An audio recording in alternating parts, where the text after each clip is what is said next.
আপনাদের কাছে মানবিক আবেদন করতেছি, সে নিরীহ মানুষ, হয়তো কোনো মিস আন্ডারস্ট্যান্ডিং হতে পারে, তার ব্যাপারে হয়তো ভুল হতে পারে, সে একেবারে নিরীহ একটা মানুষ। তাকে হয় আমার কাছে ফিরিয়ে দিন, হয় তাকে আমার কাছে ফিরিয়ে দিন, নয় আমাকে তার পর্যন্ত পৌঁছে দিন, নয় আমাকে তার পর্যন্ত পৌঁছে দিন। তার ব্যাপারে কথা বলারও কেউ থাকবে না, তার ব্যাপারে আপনাদের সামনে ফেস হওয়ারও কেউ থাকবে না। আমাকে তার পর্যন্ত অ্যাটলিস্ট পৌঁছে দিন।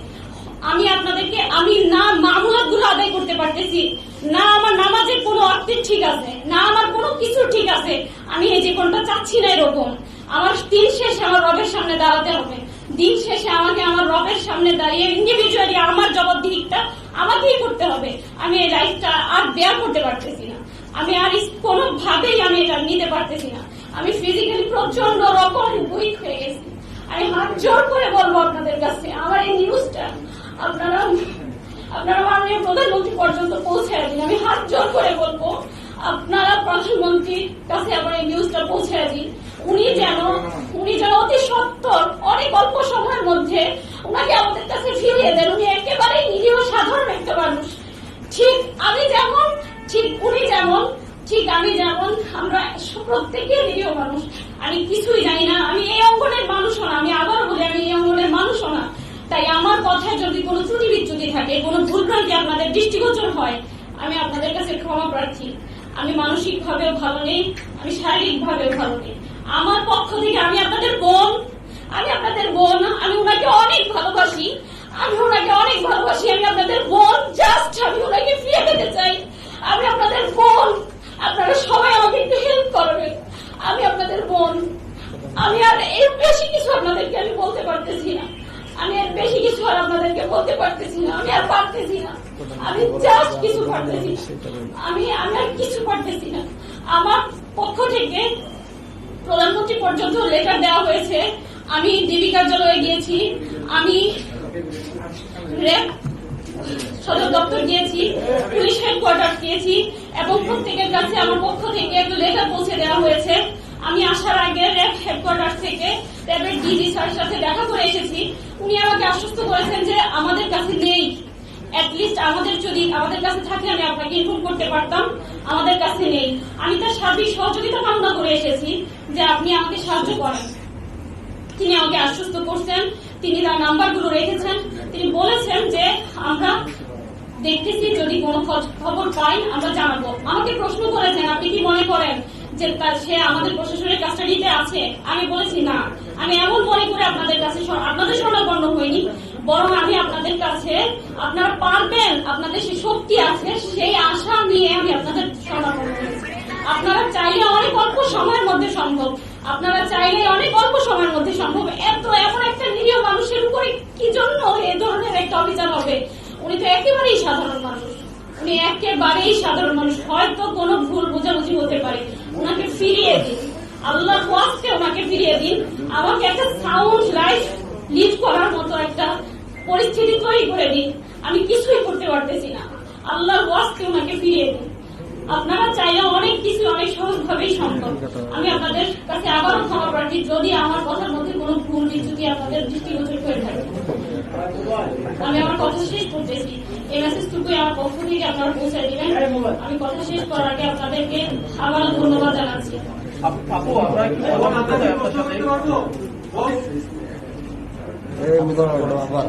আচ্ছা, আপনারা অবশ্য অবগত আছেন যে আফজাল মোহাম্মদ আদনানের সাথে আরো 3 জন একসাথে নিখোঁজ হয়েছে। আমি তাদের ফ্যামিলির সাথে যোগাযোগ করতে চেষ্টা করেছি।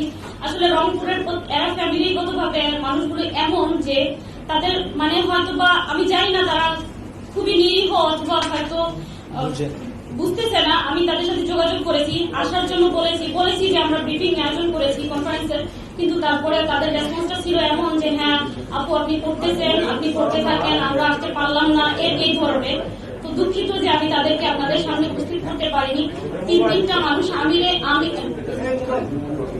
4জন মানুষ কার সহ, এটা অবশ্যই কোনো প্রাইভেট কোন সংস্থার কাজ হতে পারে না। জাস্ট এটুকুই আমার ধারণা, এটা কোনো প্রাইভেট ভাবে তাকে গুম করা হয়েছে, এটা হতেই পারে না। প্রশাসন চাইলেই অনেক অল্প সময়ের মধ্যে এটা একেবারে সম্পূর্ণরূপে উদ্ঘাটন করতে পারে। একদম চুলচেরা বাকি থাকবে না এখানে। প্রশাসন যদি এখানে হস্তক্ষেপ করে অল্প সময়ের মধ্যে এই বিষয়টাই সুরাহা করা সম্ভব।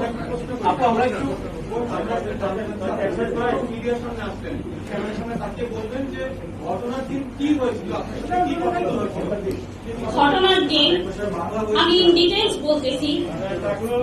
ঘটনার দিন উনি আসতেছে যখন 3টা থেকে 3:30।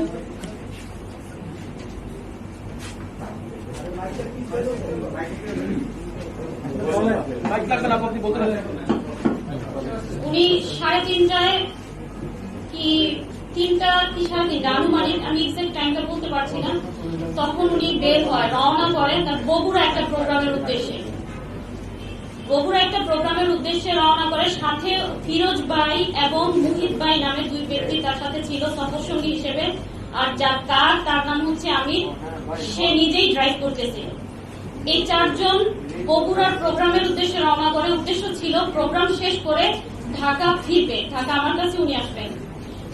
কিন্তু 4টার দিকেই, আমি টাইম এক্স্যাক্টলি আপনাদের বলতে পারবো যদি ফোনটা চেক করি, 4টার কি তার কিছু পরেই উনি আমাকে কল করে বলতেছে, আমি আর কি তাকে কল করে আস্ক করতে চেয়েছি যে কি খাবার, কি রান্না করবো আর কি। সেজন্য উনি খুবই ফেড আপ হয়, খুব রেগে যায় আমার উপরে, যে কিভাবে আছি, কেমন আছি, এই প্রশ্নটা না করে কিভাবে কি খাবো এই প্রশ্ন করতেছো। তখন সে বলতেছে যে আমি আমার পেছনে 2টা বাইক আমাকে ফলো করতেছে, আমার মনে হচ্ছে যে আমাকে 2টা বাইক ফলো করতেছে। তখন আমাকে বললো জাস্ট আমার জন্য দোয়া করো, আমি যেন নিরাপদে বাসায় পৌঁছতে পারি। তখন আমি ওনার উনি খুব রেগে যাওয়ার কারণে আমি আর কোনো প্রশ্ন করিনি, আমি রেখে দিলাম। দেন কিছুক্ষণ পরে উনি নিজেই আমাকে আবার কল করে বলছে যে ঠিক আছে রান্না করো, আমরা 4 জন আসতেছি। হ্যাঁ আলহামদুলিল্লাহ, এখন আর বাইকগুলো দেখা যাচ্ছে না। কিছুক্ষণ বলতে তাও প্রায় 20 থেকে 25 কি আধা ঘন্টা পরে আর কি আমাকে আবার বলতেছে যে এখন আর ওই বাইকগুলো দেখা যাচ্ছে না। তারপর এ পর্যন্ত মাঝখানে মধ্যে ওনার সাথে আমার অসংখ্য বার কথা হয়, কতটুকু এলাম কি আর কতটুকু এলা আস্ক করলেই, এটা উনি সবসময় ওনার একটা অভ্যাস, উনি আমাকে একটা ম্যাপ স্ক্রিনশট দিয়ে পাঠায় দেয় হোয়াটসঅ্যাপে।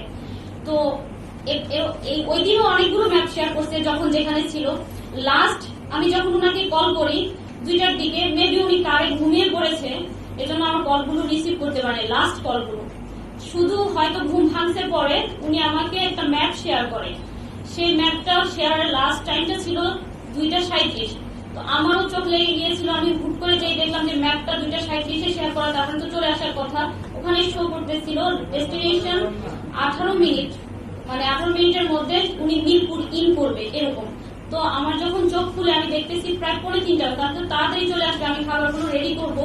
আমি হুড়মুড়িয়ে উঠি, উঠার পরে আমি ওয়েট করতেছি, হতে পারে কোনো কারণে লেট হইতে পারে। আমি 3:30 প্রায় 4টা অব্দি ওয়েট করে আবারও কল করি, 3টার দিকে কল করি ওনার ফোনে, 3টা একটু পরে। তখন থেকে ফোনটা সুইচ অফ পাই। তারপরে আমি কিছু মনে করি হতে পারে তার ফোনে চার্জ নেই। তারপর আরো কিছুক্ষণ পরে আমি আমিরের নাম্বারে, যার কার ড্রাইভ যে করতেছিল, তাকে কল করি। কল করার পর তার ফোনও সুইচ অফ পাই। তখনই আমার কাছে একটু সন্দেহ হয়। তারপর থেকে আমি লাগাতার ট্রাই করতে থাকি, আর একটু ওয়েট করি। এভাবে 5টা বেজে যায়।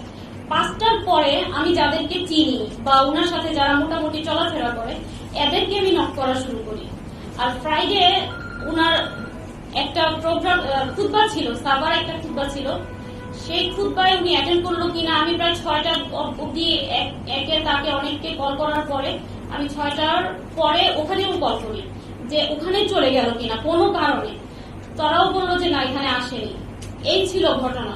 দেন তারপরে আমি দারুস সালাম থানায় উদ্দেশ্যে রওনা হয়ে যাই, কারণ আমি যে দেখেছি ওখানে গাবতলী শো করতেছিল, সেজন্য। আমি দারুস সালাম থানায় যাওয়ার পরে তারা আমাকে বলে যে আপনার সব ডিটেলস গুলো নিল, আদনান সাহেবের সব নাম্বার সবকিছু নিল। নেওয়ার পরে বলতেছে যে আমরা লোকেশন জেনে দেন আমরা একটা আপনাকে জানাবো কিছু একটা। তারপর আমি জানতে চাইলাম অ্যাটলিস্ট তুমি কোথায় আছে, এটার ইনফরমেশনটা আমি কোথায় পাবো। তখন তারা আমাকে বললো যে আপনি এক কাজ করেন, জিবির ওখানে যান, র্যাবের কার্যালয়ে যোগাযোগ করেন, তাদের পর্যন্ত গিয়ে আপনি জানার ট্রাই করেন যে আসলে উনি কোথায় আছে। আমি গেলাম। পরের দিন দারুস সালাম থানায় আমার সারাদিন লোক বসেছিল। ছিল একেবারে রাত অবধি। তারপর তারা বলতেছে যে না, এখানে লোকেশনটা এখানে না, তাই তারা এখানে জিডি নিতে পারবে না। যদি জিডি করতেও হয় তো বোঝানো পল্লবী গিয়ে করি। তো পল্লবী যাওয়ার পরে তারাও বিষয়টা আমলে নেয়নি, একই কাহিনী করলো যে আমি লোকেশন দেখবো, দেন আমরা জানাবো। সেম আমি ওভাবে বসে থেকে চলে আসি। তারপর আবার লাস্ট আমি কিবার আমার কাছে দিন রাত সব সমান, ডেট তারিখ সব সমান, তাই আমি এখনো বলতে পারবো না আজকে কত তারিখ কিংবা আজকে কি বার। তো আমি তারপর পল্লবী থানায় মেবি গতকালের আগের দিন রাতে আমি গিয়ে ওনার একটা পার্সোনাল নাম্বার আছে এটা শেয়ার করি যে স্যার আমার একটা ভুল হয়ে গেছে, পাবলিকটা দিয়েছিলাম, পার্সোনালটার কথা আমি ভুলে গিয়েছিলাম। এই পার্সোনালটা দেওয়ার পর ওইটা থেকে তারা বললো, ওটা দেখে ওটার লোকেশনের কথা বলেনি, তাৎক্ষণিকই ততদিনে হয়তো মিডিয়ায় বিষয়টা চলে আসছে গত পরশু রাতে, তাৎক্ষণিক তারা একটা অভিযোগ নেয়।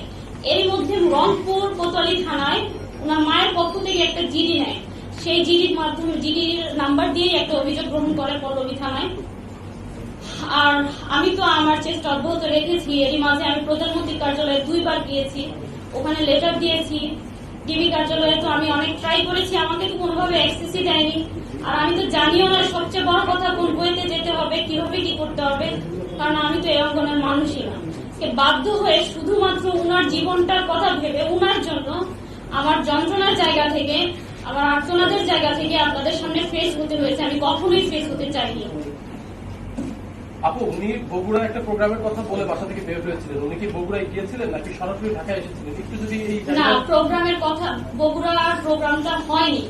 ওই মেবি আমার সাথে তো তার ডিটেলস আর কথা হওয়ার সুযোগ ছিল না। আমি ভাবছিলাম বাসায় এনে দেন আমিও তাকে আস্ক করবো যে আসলে কি কারণ ছিল, কি হয়েছিল প্রতিমধ্যে, কারণ সে খুব রেগে গিয়েছিল আমার উপরে। সেজন্য আমি আর তাকে ওখানে কিছু জিজ্ঞেস করিনি, শুধু এতটুকুই জানতে পেরেছি যে ওই দিন আর প্রোগ্রামটা উনি অ্যাটেন্ড করেনি।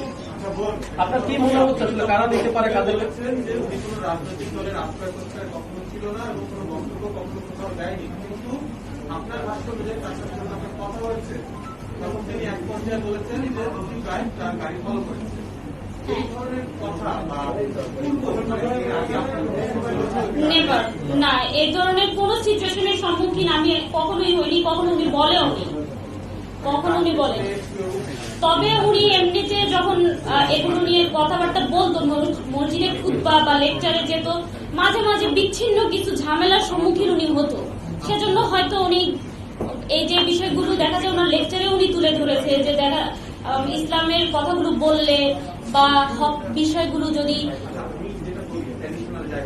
জি বিগত বেশ কয়েকটা মাস ধরে আপনি ওনাকে নিয়ে কি কারণে বিগত কয়েক মাস ধরে আমি তাকে নিয়ে উদ্বিগ্ন ছিলাম এরকম আমি বলিনি। প্রোগ্রাম যারা আয়োজক তাদের সাথে যোগাযোগ করেছেন কিনা, বা উনি যে প্রোগ্রামটাতে গেলেন বগুড়াতে প্রোগ্রামে যায়নি, প্রোগ্রামটা অ্যাটেন্ড করেনি। না, যারা আয়োজক, যারা এটা আয়োজন না, করলেন, যারা আয়োজক আমি তাদেরকে চিনি না। আর তার কোথায় কখন প্রোগ্রাম থাকে এগুলো সব তো আর আমার সাথে শেয়ার করে না। আমি তো সবার নাম, যেগুলো পোস্টার হয় জাস্ট ওগুলো হয়তো বা আমি জানি। আর খুদবার ওখানে আমি কল করতে পেরেছি এজন্য যে এটা পোস্টার হয়েছিল, আদারওয়াইজ আমি তো জানি না কাদের সাথে তার কথা হচ্ছে। আমি তো আপনাদের সাথে ফেস হচ্ছি, এভাবে তো ফেস হওয়ার প্রশ্নই আসে না। আপু, একটু বলবেন কি আসলে আপনাদের কি মনে হচ্ছে, কারা তাকে অপহরণ করে থাকতে পারে, বা আপনাদের পরিবারের পক্ষ থেকে আপনারা কি মনে করছেন? আইন শৃঙ্খলা রক্ষাকারী বাহিনী কেউ নিয়ে গেছে নাকি অন্য কারোর সাথে তার শত্রুতা ছিল? আমি এত কিছু বুঝি না, আমার শুধু সন্দেহের জায়গা থেকে স্বাভাবিক, হয়তো আমার জায়গায় আপনারা থাকলেও মনে হতে পারে এটা হতে পারে ওইটা হতে পারে, নানান জল্পনা কল্পনা আপনার মনে দানা বাঁধতেই পারে। আমার জায়গায় আপনি থাকলেও এটা হতো। সেই জায়গা থেকে কখনো মনে হয় ওনার ব্যাপারে অনেক সময় অনেকে বিরূপ মন্তব্য করতেন, অনেক সময় ওনার ব্যাপারে অনেকে অনেক রকমের কথা বলতেন। তো মনে হয় যে এজন্যই কি ওনার উপরে কোনো প্রেশার এলো কিনা, বা এজন্যই উনি এত বড় একটা ঘটনার শিকার হলেন কিনা, এজন্যই ওনার লাইফটা বিপন্ন কিনা। আবার কখনো মনে হয় উনি জিও পলিটিক্স নিয়ে আলোচনা করতো, পলিটিক্যাল সায়েন্টিস্ট বা সায়েন্স নিয়ে কথা বলতো, সবাইকে পড়াশোনা করার জন্য উদ্বুদ্ধ করতো। ওনার লেকচার গুলো শুনলে দেখবেন। তো মনে হয় এটা কি ইন্টারন্যাশনালি কোনো একটা গোয়েন্দাদের বিষয় কিনা। এক এক সময় আমার মনে এটা আমার হতেই পারে, এক এক সময় এক এক রকমের ধ্যান ধারণা চিন্তা ভাবনা কত কিছুই তো ব্রেনে ঘুরপাক খায়। আমি তো এগুলো বুঝি না ভাইয়া, আপনারা ভালো বুঝবেন আমার যে আসলে কি হতে পারে। আমি জাস্ট ঘটনার সাক্ষী। আমি আপনাদের কাছে আমার তার সন্ধান চেয়ে আবেদন করতেছি। সরাসরি একটা প্রশ্ন করি, হ্যাঁ? সম্প্রতি কিন্তু আপনি জিওপলিটিক্সের কথা বলেছেন, ইসলামিক জিওপলিটিক্সের যে জায়গা, ফিলিস্তিন এবং ইসরায়েলের ঘটনা নিয়ে ওনার অবস্থা থেকে কি সম্পর্কে বলছেন? ফিলিস্তিন ইসরায়েলের বিষয় নিয়ে ওনার অবস্থান বলতে আপনি কি আজ করতেছেন? মানে উনি কোনো বক্তব্য দিয়েছেন? উনি ওনার বক্তব্যগুলোতে তো আছেই, উনি তো ইসরায়েলের ব্যাপারে বলতেনই।